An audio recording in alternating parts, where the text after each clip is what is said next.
بسم الله الرحمن الرحيم الذين يظنون أنهم ملاقو ربهم وأنهم إليه راجعون يا بني إسرائيل اذكروا نعمتي التي أنعمت عليكم وأني فضلتكم على العالمين واتقوا يوما لا تجزي نفس عن نفس شيئا ولا يقبل منها شفاعة ولا يؤخذ منها عدل ولا هم ينصرون وإذ نجيناكم من آل فرعون يسومونكم سوء العذاب يذبحون أبناءكم ويستحيون نساءكم وفي ذلكم بلاء من ربكم عظيم وإذ فرقنا بكم البحر فأنجيناكم وأغرقنا آل فرعون وأنتم تنظرون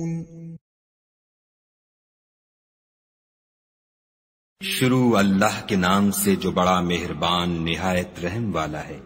जो यकीन किए हुए हैं कि वो अपने परवरदिगार से मिलने वाले हैं और उसकी तरफ लौट कर जाने वाले हैं।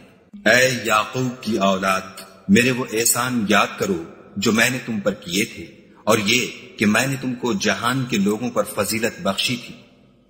और उस दिन से डरो जब कोई किसी के कुछ भी काम ना आए और न किसी की सिफारिश मंजूर की जाए और न किसी से किसी तरह का बदला कबूल किया जाए और न लोग किसी और तरह मदद हासिल कर सकें। और हमारे उन एहसानात को याद करो जब हमने तुमको कौम फिरौन से मुखलसी बख्शी। वो लोग तुमको बड़ा दुख देते थे, तुम्हारे बेटों को तो कत्ल कर डालते थे और बेटियों को जिंदा रहने देते थे, और इसमें तुम्हारे परवरदिगार की तरफ से बड़ी सख्त आजमाइश थी। और जब हमने तुम्हारे लिए दरिया को फाड़ दिया तो तुमको तो नजात दी और फिरौन की कौम को गर्क कर दिया और तुम देख ही तो रहे थे। In the name of Allah, the Beneficent, the Merciful, who know that they will have to meet their Lord, and that unto him they are returning.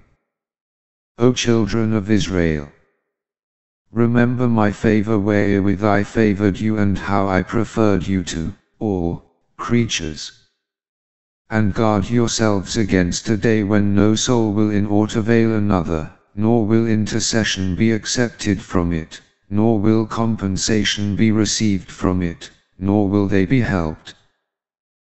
And remember, when we did deliver you from Pharaoh's folk, who were afflicting you with dreadful torment, slaying your sons and sparing your women, that was a tremendous trial from your Lord. And when we brought you through the sea and rescued you, and drowned the folk of Pharaoh in your sight. صدق الله العظيم.